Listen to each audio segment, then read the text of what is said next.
Hello guys, मेरी YouTube channel में आपका स्वागत है। मेरा नाम मनमोहन मिश्रा। तो आज मैं आपको इस वीडियो में ICICI prudential mid cap fund का रिव्यू करके बताने वाला हूं। तो वीडियो पूरे डिटेल में होगा और मैं आपको लाइव प्रूफ के साथ दिखाऊंगा एक्सेल शीट में। और मैं आपको लास्ट में कंक्लूजन में ये भी बताऊंगा कि आपको इसमें इन्वेस्टमेंट करना चाहिए या नहीं करना चाहिए, और अगर आपको इसमें इन्वेस्टमेंट करना चाहिए तो आपको कितने साल तक करना चाहिए।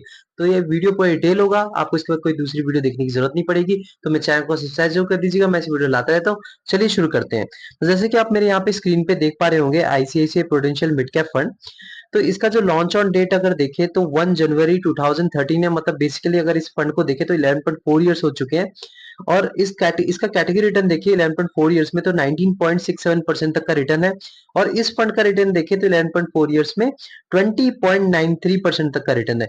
मतलब अगर आप देखें तो 1.5% के करीब करीब, मतलब अप्रॉक्स इसने अपने कैटेगरी को बीट कर रखा है। और ये एक मैसिव रिटर्न, अगर आप देखिए 21% तक का रिटर्न मिड कैप कैटेगरी में बहुत अच्छा खासा रिटर्न है। आप देखिए लॉन्ग रन में वो भी कंटिन्यूअसली 11.4 इयर्स तक, तो डेफिनेटली एक अच्छा खासा रिटर्न है। इसके मामले में पॉजिटिव फीडबैक जाएगा।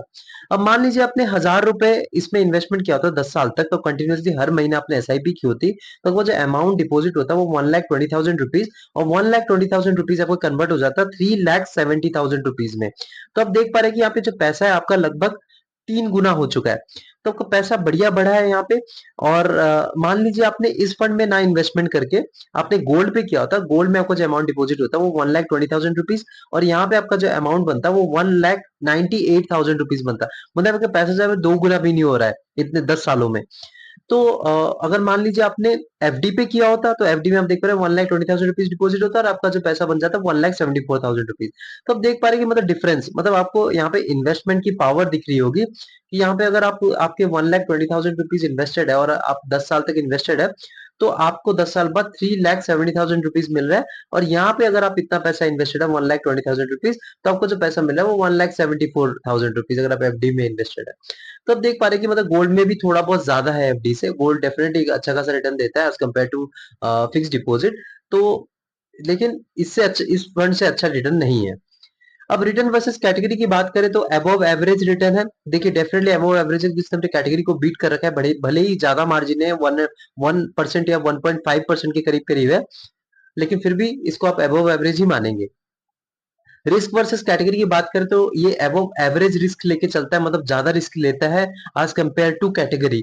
तो यहाँ पे ज्यादा रिस्क कैसे लेता है ये हम नीचे मार्केट कैपिटल और सेक्टर एलोकेशन से ही पता लगा पाएंगे, और मैं नीचे आपको बताऊंगा कि ये क्यों अबव एवरेज रिस्क लेता है, मतलब as compared to its category above average risk लेता है। अब मान लीजिए आप इसमें इन्वेस्टमेंट करना चाहते हैं तो आप इसमें हर 100 रुपए से एसआईपी कर सकते हैं, जो कि बहुत अच्छा खासा है। बहुत ही कम पैसे में देखिए आजकल तो बच्चे लोग भी इन्वेस्टमेंट कर रहे हैं, तो 100 रुपीज से बहुत ही बेस्ट है। और वन टाइम इन्वेस्टमेंट करना चाहते हैं तो यहाँ पे कोई लमसम अमाउंट नहीं है, मतलब आप यहाँ पे वन टाइम इन्वेस्टमेंट कर ही नहीं सकते, लमसम अमाउंट डाल ही नहीं सकते, तो ये एक नेगेटिव फीडबैक रहेगा। लॉक इन पीरियड की बात करें तो कोई लॉक इन पीरियड नहीं है। आप कभी भी इसमें इन्वेस्टमेंट कर सकते हैं, कभी आप इसमें सेल करके विड्रॉ कर सकते हैं। अब एयूएम की साइज की बात करें तो एसेट अंडर मैनेजमेंट इसमें 5,814 करोड़ रुपीस तक का अमाउंट इन्वेस्टेड है इस पर्टिकुलर फंड में।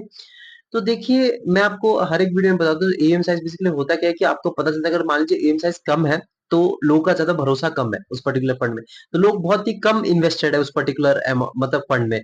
तो वहां पे क्या है कि हमारा भी भरोसा नहीं रहता कि यार हम इसमें इन्वेस्टमेंट करें या ना करें। और ईएम साइज ज्यादा हो जाता है तो प्रॉब्लम क्या आती है कि यार कभी कभार क्या करते हैं कुछ कुछ फंड मैनेजर्स ना मैनेजमेंट ठीक से नहीं कर पाते हैं, और फिर उसमें क्या होता है वन टाइम इन्वेस्टमेंट बंद हो जाता है, कभी कभार एसआईपी में भी प्रॉब्लम आ जाती है। तो ये जो इश्यूज आ जाती है वो वो इश्यूज जब ईवीएम साइज आप प्रॉपर चूज करते हैं तो वो ज्यादा नहीं आती, लेकिन ये पार्शियल इफेक्ट रहता है। तो देखिए अगर फंड मैनेजर ठीक है तो वो ठीक ठाक से मैनेजमेंट कर लेगा तो कोई प्रॉब्लम नहीं है। अब यहाँ पे आप अगर एयूएम साइज की बात करें, मैंने हर एक वीडियो में बता रखा है कि एयूएम साइज बेसिकली होना चाहिए 10,000 करोड़ रुपीज से लेकर 30,000 करोड़ रुपीज, अगर आपका 10 इयर्स तक मिनिमम इस फंड, मतलब 10 इयर्स पुराना फंड है तो यहाँ पे आप देखें तो 10 इयर्स पुराना, डेफिनेटली 11.4 इयर्स पुराना फंड है, और यहाँ पे एएम साइज कम है, मतलब इस पर्टिकुलर फंड में ज्यादा भरोसा नहीं है। लेकिन फिर भी 6,000 करोड़ रुपीज तक का इन्वेस्टमेंट है, तो एक ठीक ठाक सा आप एयूएम मान सकते हैं। एयूएम साइज इतना ज्यादा भी नहीं है कि कम नहीं, ठीक ठाक है। और एक्सपेंस रेशियो की देखिए यहाँ पे मैं थोड़ा सा नेगेटिव फीडबैक दूंगा क्योंकि यहाँ पे थोड़ा सा कम है क्योंकि बहुत पुराना फंड है। अब एक्सपेंस रेशियो की बात करें तो मैंने आपको हर एक वीडियो में बता रखा है कि जो एक्सपेंस रेशियो बेसिकली होता क्या है कि आप फंड मैनेजर को अब फीस देते हैं, मतलब मैनेजमेंट फीस देते हैं। देखिए आप तो दिमाग लगा नहीं रहे हैं, आपका दिमाग लगा के जो फंड मैनेजर ही दिमाग लगा के आपको पैसा देता है, मतलब जो आपको रिटर्न दिलवा रहे हैं।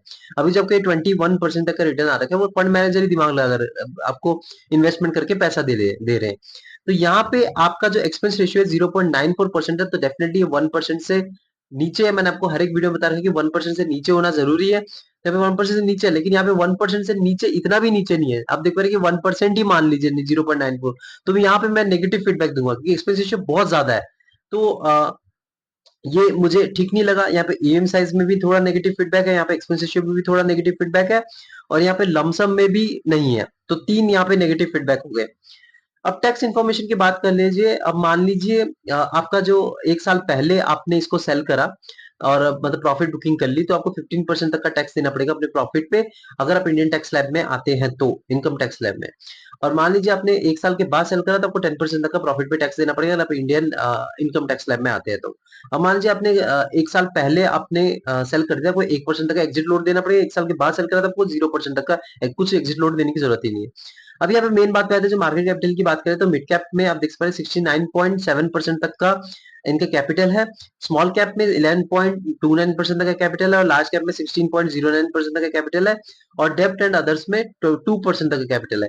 तो यहाँ पे आप देख पा रहे हैं कि जो मिड कैप में इनका 69 है और यहाँ पे 11 है, तो मतलब यहाँ पे अगर आप देखें तो 80% तक का इन्होंने रिस्क ले रखा है। डेफिनेटली एक रिस्की फंड है। आप देख पा रहे हैं कि मतलब इन्होंने मिड कैप पे एलोकेशन ज्यादा है और स्मॉल कैप का भी है। 20% तक के करीब मतलब 18% आप कंसीडर कर सकते हैं। 18% तक का इन्होंने रिस्क फ्री लेने की कोशिश रहे हैं, लेकिन 82% तक का इन्होंने रिस्क लिया है, मैसिव रिस्क लिया है, देख पा रहे हैं। तो यहाँ पे अगर मैं आपको बताऊं तो बहुत ज्यादा रिस्की फंड है, डेफिनेटली एक रिस्की फंड है। और यहाँ पे सेक्टरल एलोकेशन की बात करें तो मेटल्स एंड माइनिंग में इनका सबसे ज्यादा एलोकेशन है, वो 14.53%।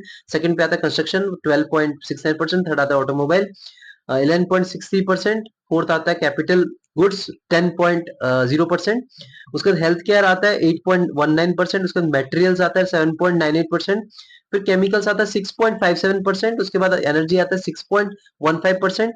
फाइनेंशियल में आपको सेक्टर में देखें तो 4.8% तक का इनका एलोकेशन है, कम्युनिकेशन में 3.53%, फिर सर्विसेज में 3.38%, फिर टेक्नोलॉजी में 2.71%, फिर कंज्यूमर डिस्क्रिशनरी में देखें तो 2.31%, डाइवर्सिफाइड में 1.12%, टेक्सटाइल्स में 0.88%, फिर इंश्योरेंस में 0.58%, कंज्यूमर स्टेपल्स में 0.03%। तो देखिए तो यहाँ पे जो डाइवर्सिफिकेशन मुझे थोड़ा ओवर डाइवर्सिफाइड दिख रहा है, थोड़ा पोर्टफोलियो इनका। आप देख पा रहे हैं कि मतलब थोड़ा ज्यादा ओवर डाइवर्सिफाई हो रखा है इन्होंने। लेकिन यहाँ पे देखे तो मेटल, अगर ये जो 5 सेक्टर है ना, metal mining, construction, automobile, capital goods and health care, अगर ये 5 सेक्टर अच्छा खासा परफॉर्मेंस करते हैं, मतलब ये पर्टिकुलर सेक्टर अच्छा खासा परफॉर्मेंस देते हैं, तो आपको ये जो पर्टिकुलर म्यूचुअल फंड है आपको अच्छा खासा रिटर्न देगा। तो ये 5 सेक्टर पे टोटली डिपेंडेंट है।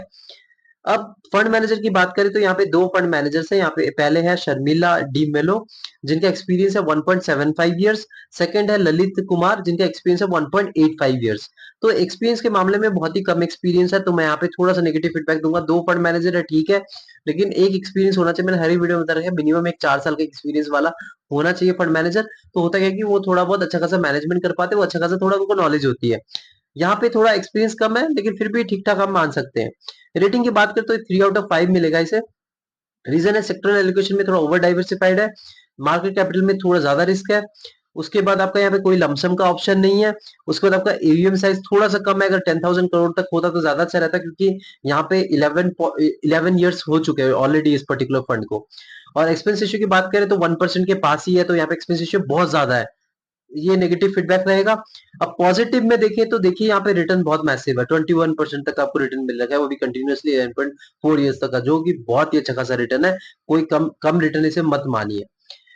अब यहाँ पे अच्छी बात, एक और बात बताए कि अगर मिनिमम एसआईपी आप करना चाहते हैं तो 100 रुपए से आप एसआईपी कर सकते हैं। तो आप सिर्फ 100 रुपए आप जान पा रहे हो कि मतलब अगर आप छोटे बच्चे हैं, कोई स्टूडेंट है, तो आप 100 रुपए तो डेफिनेटली कोई ज्यादा बर्डन भी नहीं आपके पॉकेट पे। तो ये एकदम बढ़िया लगा। उसके बाद बस ये, अगर इन दोनों की 2 या 3 चीज को छोड़ के बाकी सब इसमें नेगेटिव फीडबैक है, तब इसमें जो रिटर्न है 3/5 है। अगर आपका क्वेश्चन रहेगा कि इसमें इन्वेस्टमेंट करें या ना करें, तो मेरा सजेशन रहेगा कि आप कर सकते हैं, लेकिन इससे कई बेटर मिड कैप फंड है, जो आपको और भी अच्छा खासा डाइवर्सिफिकेशन मिलेगा, अच्छा खासा आपको मतलब एक्सपेंस रेशियो कम मिलेगा और रिटर्न भी अच्छा खासा मिलेगा। तो ऐसे कई सारे फंड आप रिसर्च कर सकते हैं, जैसे कि मान लीजिए क्वांट मिड कैप फंड हो गया, आपका Motilal Oswal mid cap fund हो गया, आपका Invesco India mid cap fund हो गया, उसके बाद आपका कोटक इमर्जिंग इक्विटी फंड हो गया। तो ऐसे कई सारे मिड कैप फंड है जो कि इससे थोड़ा बेटर है, आपको रिटर्न भी थोड़ा बेटर दिलवा रहे हैं, एक्सपेंस रेशियो भी कम है, उसके बाद आपका एयूएम साइज भी भरोसा आप कर सकते हैं। तो ये सब चीजें आप रिसर्च कर सकते हैं, आप इन्वेस्टमेंट कर सकते हैं। लेकिन अगर आपको क्वेश्चन रहेगा कि इस फंड में आप इन्वेस्टमेंट करना चाहते हैं, तो डेफिनेटली आप कर सकते हैं, लेकिन आपका टाइम, बशर्ते आपका टाइम जो फ्रेम होना चाहिए वो 7 to 10 years होना चाहिए, क्योंकि रिस्की फंड है। तो आपको डेफिनेटली टाइम फ्रेम थोड़ा ज्यादा देना पड़ेगा और कंटिन्यूअसली एसआईपी करना पड़ेगा। ये नहीं कि आपका जो मार्केट डाउन गया और आपने इसमें एग्जिट मार लिया, तो ऐसे नहीं करिएगा। आप कंटिन्यूअसली रिगरसली मतलब इसमें इन्वेस्टमेंट करेंगे तो 7 to 10 years में डेफिनेटली आपको एक अच्छा खासा रिटर्न मिल जाएगा। लेकिन आप खुद रिसर्च करिएगा, ये नहीं कि मैंने बोल दिया और आपने यहाँ पे भाग के जाके इन्वेस्टमेंट कर दिया। मेरे चैनल को सब्सक्राइब कर दीजिए, मैं ऐसे वीडियो लाता रहता हूँ। Thank you.